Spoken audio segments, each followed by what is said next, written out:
नमस्कार। प्रश्नकाल में आपका स्वागत है। इस वक्त की अहम खबर प्रश्नकाल में आज हमारे खास मेहमान हमारे साथ जुड़ चुके हैं, उनसे बात करेंगे। लेकिन नियंत्रण रेखा पर अभी बड़ी खबर यह आ रही है, लगातार फायरिंग कर रहे पाकिस्तान के खिलाफ भारत सरकार ने बेहद कड़ा रुख अख्तियार कर लिया है। भारत ने पाकिस्तान के साथ फ्लैग मीटिंग के प्रस्ताव को वापस ले लिया है। अब भारत पाकिस्तान की तरफ से किसी पहल का इंतजार करेगा। आपको बता दें कि आज दिन में केंद्रीय गृह मंत्रालय ने बीएसएफ को निर्देश जारी किया था कि वो पाकिस्तान के साथ फ्लैग मीटिंग की कोशिश करे, लेकिन अब बीएसएफ को ऐसी किसी भी कोशिश से मना कर दिया गया है। और जानकारी के साथ हमारे साथ है न्यूज रूम से आईबीएन संवाददाता विक्रांत यादव। विक्रांत, ये बताएं, भारत ने जो कड़ा रुख अख्तियार किया है, इसमें क्या क्या भारत कर रहा है और क्या ये एक ऐसा डिप्लोमेटिक स्टेप है कि अब गेंद पाकिस्तान के पाले में है? देखिए, बिल्कुल आकाश, भारत जो सवेरे जिस तरीके से खबर आई थी कि सरकार ने बीएसएफ के डीजी को बुलाया था गृह मंत्री ने, और उसके बाद लगातार वहां पर स्थिति जो थी उसकी जानकारी ली थी। बीएसएफ की तरफ से एक रिपोर्ट भी दी गई थी पूरी की सीमा पर किस तरीके की स्थिति बनी हुई है। उसके बाद ये कहा गया था कि भारत की तरफ से कहा गया है कि वहां पर फ्लैग मीटिंग की कोशिश की जाए, लेकिन बाद में खबर आई कि सरकार ने कहा है कि इस समय फ्लैग मीटिंग का कोई मतलब नहीं उठता और पाकिस्तान की तरफ से पहल का हमें इंतजार करना चाहिए, क्योंकि जिस तरीके से पाकिस्तान लगातार फायरिंग कर रहा है, सीज फायर का उल्लंघन कर रहा है, उसे देखते हुए भारत की तरफ से पहल ठीक नहीं होगी। तो एक तरह से भारत का कड़ा रुख है, और क्योंकि इसको इस परिप्रेक्ष्य में भी देखना चाहिए कि गृह मंत्री राजनाथ सिंह, उन्होंने कल इस तरीके का सख्त बयान नहीं दिया था, लेकिन आज उन्होंने सख्त बयान दिया और यह कहा कि पाकिस्तान की तरफ से अगर इसी तरीके से फायरिंग और सीज फायर का उल्लंघन जारी रहा तो भारत के जवान और सेना इसका जवाब देने में सक्षम है। तो इस तरीके का कड़ा रुख आना सरकार की तरफ से एक बड़ी बात है, और सरकार ने साफ कर दिया है कि पाकिस्तान की तरफ से इसी तरीके से फायरिंग जारी रही, निर्दोष लोगों पर गोलीबारी जारी रही, तो भारत की तरफ से भी कदम उठाया जाएगा। और बीएसएफ को भी यह कह दिया गया है कि पाकिस्तान की तरफ से पहले प्रस्ताव आने दिया जाए और उसके बाद पाकिस्तान इस मसले पर क्या जवाब देता है उसका इंतजार किया जाए, उसके बाद ही आगे की रणनीति पर फैसला किया जाएगा। धन्यवाद विक्रांत इस जानकारी के लिए। आज की इस बड़ी खबर पर चर्चा के लिए हमारे साथ कुछ खास मेहमान भी हैं, आगे उनके पास चलेंगे। लेकिन पहले आपको बता दें कि गृह मंत्रालय के सूत्रों के मुताबिक जम्मू कश्मीर में आई बाढ़ की वजह से सीमा पर लगी बाढ़ को काफी नुकसान पहुंचा है। ऐसे में पाकिस्तान की कोशिश यह है कि सर्दी शुरू होने से पहले ज्यादा से ज्यादा आतंकवादियों को भारत की ओर घुसा दिया जाए। यही वजह है कि वो लगातार फायरिंग कर रहा है, लेकिन इस फायरिंग ने नियंत्रण रेखा के पास रह रहे लोगों की जिंदगी को भी दूभर कर दिया है। और आईबी के आसपास के जो गांव है, वहां से 7,000 लोग अपने इलाकों को छोड़कर इस वक्त पलायन कर चुके हैं, कैंपों में रहने को मजबूर हैं। आईबीएन 7 संवाददाता पवन शर्मा एक ऐसे ही गांव में पहुंचे। देखिए अरनिया से उनकी ये ग्राउंड रिपोर्ट।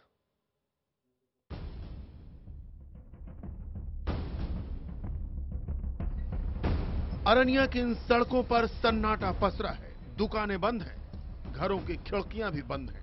आईबीएन 7 के कैमरे में कैद ये तस्वीरें देखकर पहली बार में लगता है जैसे यहाँ कर्फ्यू लगा हुआ है। दरअसल इस अघोषित कर्फ्यू के लिए जिम्मेदार है पाकिस्तान की तरफ से लगातार हो रही फायरिंग। शाम को सूरज ढलते ही पाकिस्तान की बेलगाम बंदूकें नियंत्रण रेखा के पास बसे गांवों की तरफ गरजने लगती हैं।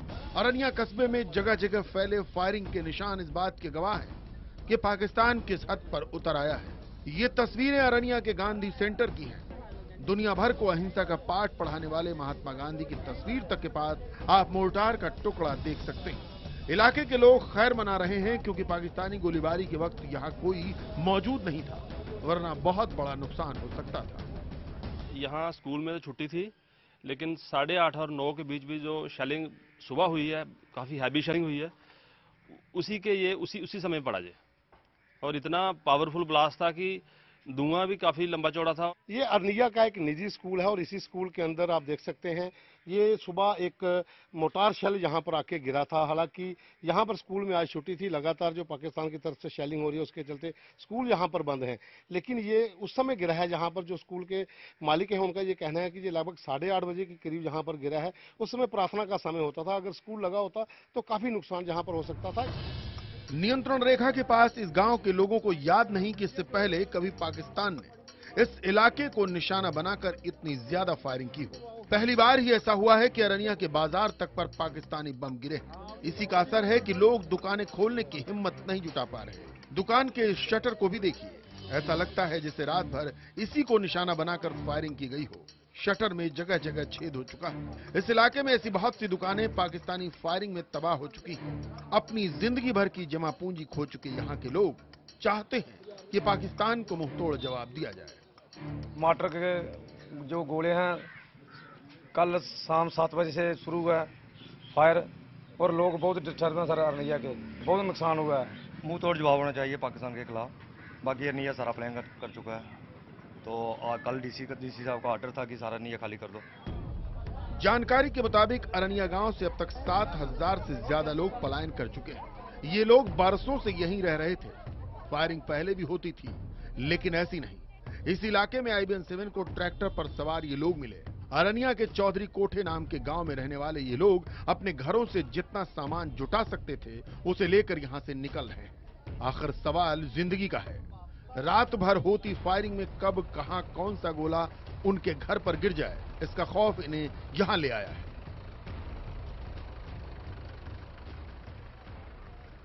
सर रात को पीछे ले रहा था, फायर हो रहा था इधर आगे, बम पड़े रहा उधर, तभी मैं लोगों को घर लेकर आ रहा हूँ। तो कितने लोग यहाँ पर गए हैं पहले में? सर कम से कम 200 लोग होगा मेरे साथ। फायरिंग की वजह से आ रहे हैं बाहर। तो कितनी परेशानी है? काफी सारी परेशानी है। कभी रात को आना पड़ता है, कभी लोग कल रात को आए थे उसी टाइम से भूखे हैं। बस कल पता नहीं लोग खाना खा के आए भी थे या नहीं आए थे, तो अभी वापस जा रहे हैं। क्या बता आगे रोड ब्लॉक है, फायरिंग हो रही होगी, फिर वापस आना पड़ेगा।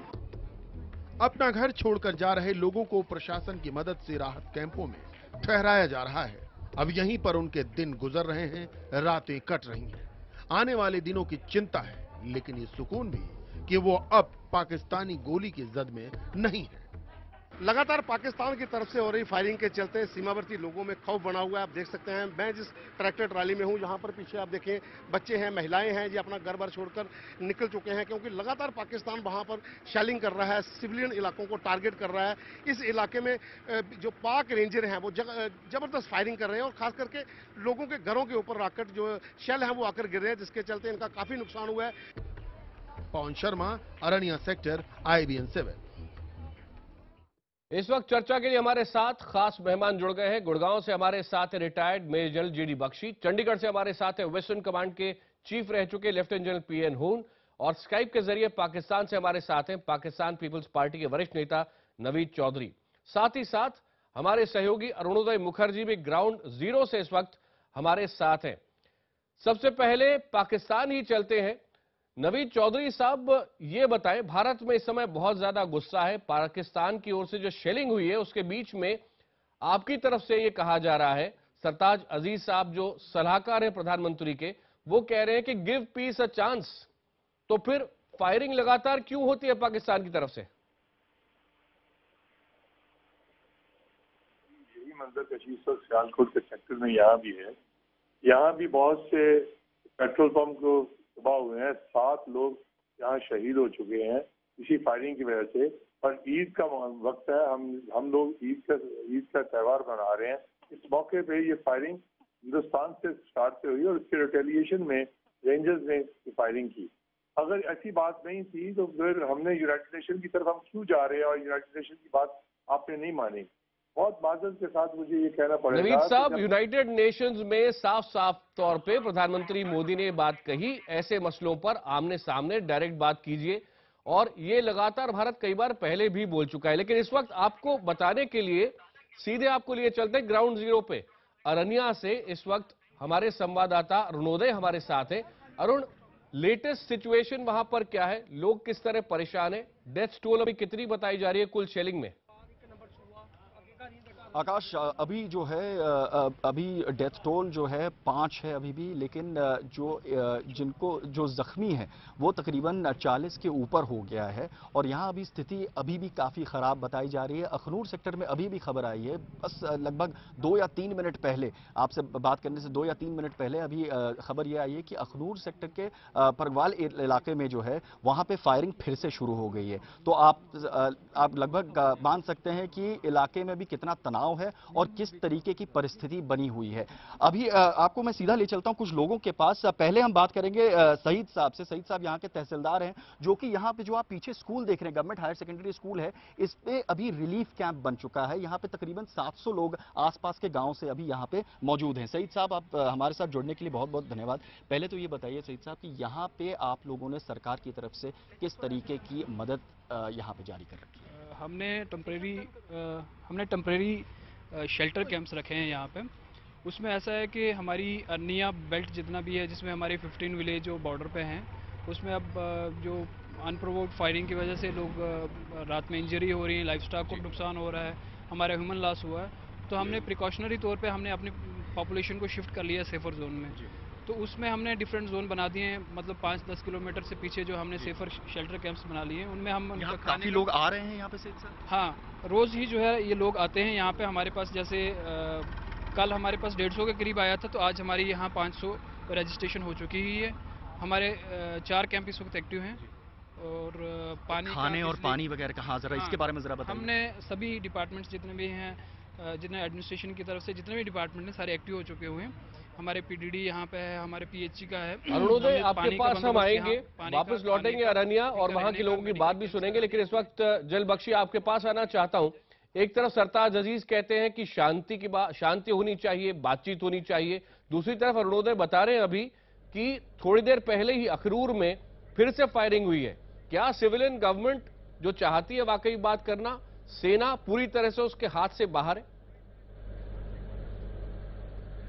देखिए, पाकिस्तान में तो पिछले कई महीनों से ये दौर चला आ रहा है कि जिसमें पाकिस्तान की सेना बिल्कुल नवाज शरीफ साहब का तख्ता पलटने में जुटी हुई है। आप जानते हैं, जैसे ही नवाज शरीफ साहब ने दिल्ली आने का न्योता एक्सेप्ट किया अपने मोदी जी का, और तब से पाकिस्तान की सेना उनकी तख्ता पलट के मंसूबों में लगी हुई है। वहां पे उन्होंने उनके पीछे कादरी साहब को छोड़ दिया है, इमरान खान को छोड़ दिया है, इस्लामाबाद में गदर है। चीन के प्रेसिडेंट जो हैं शी जिनपिंग साहब जब आए थे, उन्होंने भी इस्लामाबाद जाने से मना कर दिया। नवाज शरीफ साहब जब यूएन जनरल असेंबली में गए तो फौज के दबाव के नीचे उन्होंने फिर से ये कश्मीर का रैंट शुरू किया। जो कश्मीर जो नवीद चौधरी साहब जवाब देना चाहेंगे, क्योंकि दिक्कत यही है दुनिया ने पूरी नवाज शरीफ साहब बहुत अच्छी बातें करते हैं, दिल को अच्छी लगती है, लेकिन अभी अभी अखनूर में फायरिंग कर रही है पाकिस्तान की फौज। ये देखिए, ये बिल्कुल बोतान है। और कि जी नवाज शरीफ ने फौज के कहने पे किया, बात यह है कि कश्मीर एक कोर इशू है और आप हमेशा पता है, लेकिन जब से मोदी सरकार आई है, नवीद साहब कोर इशू की बात करने अभी हम नहीं आए ना, अभी हम ये बात करने आए कि शेलिंग इस तरह से क्यों हो रही है, नंबर 1। नंबर 2, अगर आप पीस की बात करते हैं, शांति की बात करते हैं, तो पहले पूरी तरह फायरिंग बंद तो हो आपकी तरफ से। वहां पर अरुणोदय बता रहे हैं कि एलओसी और आईबी के दोनों तरफ फायरिंग पाकिस्तान की तरफ से चल रही है अभी। नहीं, ये गलत बात की जा रही है, सुनाई दे रही है, बता रहे ग्राउंड जीरो से फायरिंग जो हुई है वो उसके जवाब में हुई है जब आपकी तरफ से फायरिंग शुरू हुई, और उसके जवाब में यहाँ तो ईद का त्यौहार था और इसके पे हो रहा था। और जहां तक ताल्लुक है उसका, जब हमने यूनाइटेड नेशन के पास गए हैं रेजोल्यूशन लेके, तो आपने तो इनकार कर दिया वहां जाने पे। और यही मोदी सरकार जब से अमेरिका से हो गया है, नरेंद्र मोदी साहब प्राइम मिनिस्टर आपके, और उसके तेवर बदल गए और वो पूरी ये जलबख्शी आपके पास आऊंगा, लेकिन जलहून पहले आपके पास आना चाहता हूं। दरअंदाजी है। देखिए, एक तरफ नवीद चौधरी साहब कह रहे हैं कि जब से अमेरिका से एक सफल दौरे से लौटे हैं प्रधानमंत्री मोदी, तब से भारत ने बहुत आक्रामक रुख अपनाया हुआ है। उसी वक्त से लगा हुआ है ना, उससे पहले कौन सा था? और ये बिल्कुल ठीक है। जलहून की बात सुन लीजिए चौधरी साहब, आपके पास आऊंगा।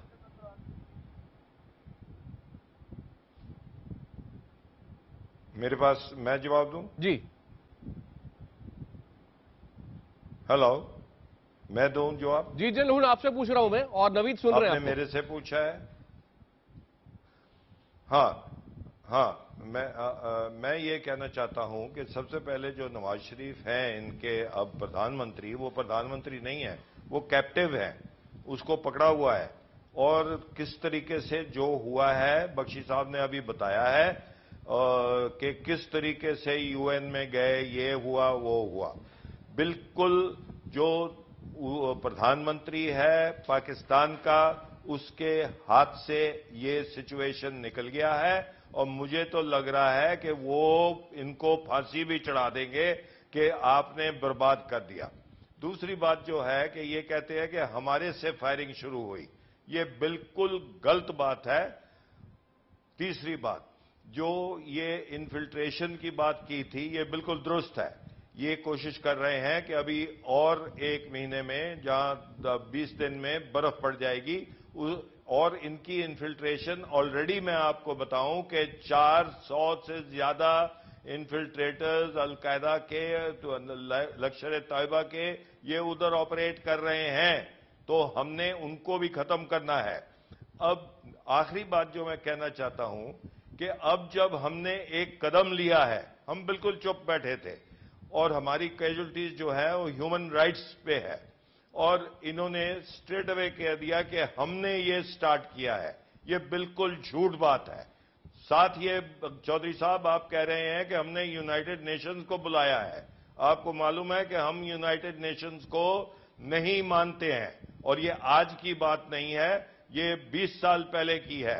मैं उधर एक ऐसे फायर फाइट में पाकिस्तान के साथ हमारा हो रहा था मुठभेड़, और यूएन उस वक्त आ गए अपने झंडे लगा के, और हमारे ट्रुप्स ने मुझे पूछा कि हम फायर करें कि ना। मैं कहा आप फायर करो। यूनाइटेड नेशन ने जाके और रिपोर्ट की कि इन्होंने फायरिंग बंद नहीं किया।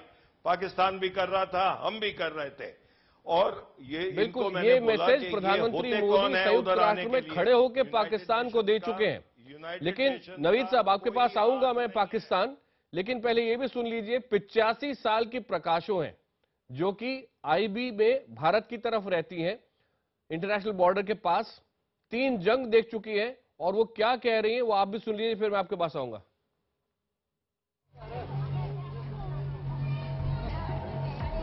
ये तस्वीरें सलेहट हाई स्कूल की हैं। आसपास से आए लोगों को प्रशासन ने इसी स्कूल में ठहराया हुआ है। अपनी जिंदगी में पाकिस्तान के साथ 3 बड़ी जंग देख चुकी प्रकाशो देवी भी इसी कैंप में हैं। इस बार जैसी फायरिंग उन्हें भी याद नहीं। पाकिस्तान की नापाक हरकतों से बेहद नाराज प्रकाशो चाहती हैं कि अब पाकिस्तान को मुंहतोड़ जवाब दिया जाए। वो रोज रोज की इस मुसीबत की बजाय पाकिस्तान से सीधी जंग चाहती हैं। बड़ी नाटा सारियां दिखियां, 4700 ਲਈ नाट दिखी है, पर इन्नी बर्बादी नहीं हुई दुनिया। पहला दुनिया चली जाती, समान लेइए, लद्दीए ले जाना, राशन ले जाना, अपने स्याके नाते ने चली जाना। ये जी हूँ बर्बादी हुई ना, ये बहुत बुरी हुई है। अस चाहते भाई हूँ आरामदारी हो जा तो खरी है, जहाजें की जो बमबारी बड़ी हुई है ना अगे भी, तो जहाजें की बमबारी हो तो मुश्किल हो जाना।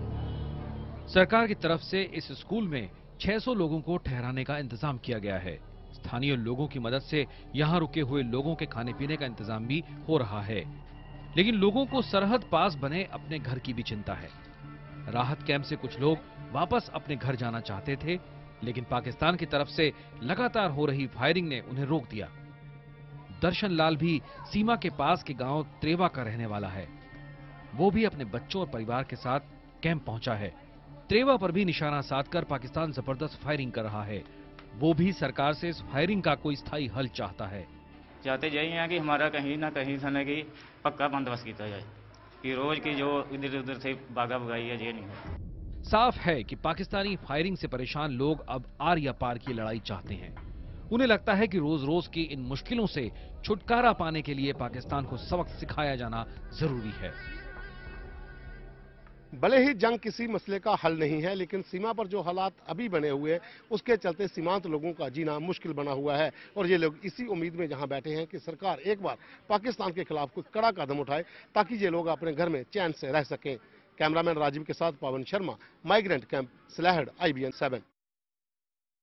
नवीद साहब, सीधे आपके पास आ रहा हूं। 85 साल की प्रकाशो जो अभी कह रही थी, उनका ये कहना है कि ये बार बार सुबह शाम की फायरिंग क्या है, एक बार में बात करके खत्म करो, इस तरह का मूड है अभी इंडिया में। लेकिन जो सरकार है वो वैसा नहीं सोच रही है। मैं आपके पास अभी मेरे पास एक मैसेज पाकिस्तान से आया है, मैं आ रहा हूं आपके पास में।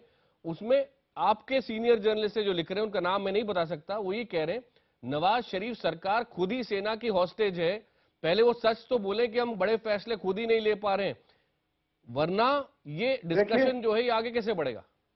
ये जो रवैये है ना, जैसे आपने इलेक्शन के दौरान नरेंद्र मोदी साहब ने जो बातें कही और उसके बाद कश्मीर का टूर, फिर कारगिल में जो बयान दिए, ये सब उसी की कड़ी नजर आ रही है। और जिस तरीके से आप जंग को हवा दे रहे हैं और चाहते हैं कि जंग का आगे इस तरह नहीं होगा, ये ना इस तरह हो सकता है। एक एटमी ताकतें हैं दोनों, और ये एटमी ताकतें इस तरीके से एक दूसरे हमसायों के साथ नहीं रहती होती।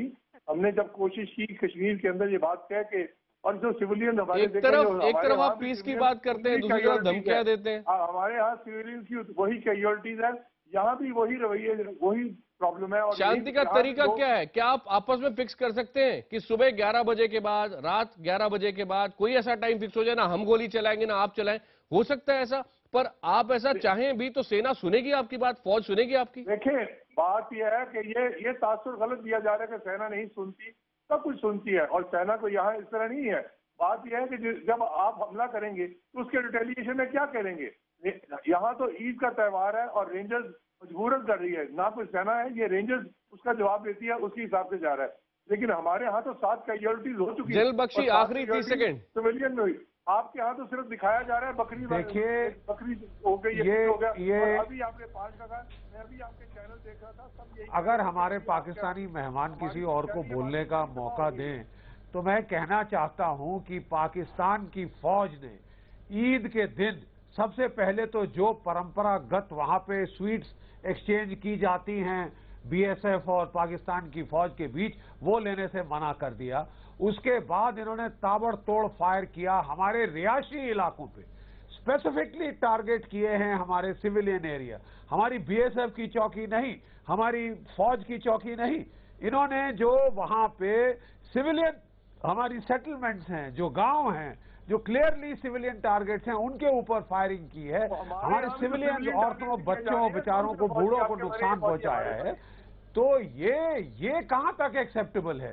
ये जेनीवा कन्वेंशन के मुताबिक सरासर गलत है कि आप सिविलियंस के ऊपर टारगेट करें, सिविलियंस को नुकसान पहुंचाएं। आपको लड़ना है, आप फौज से लड़िए।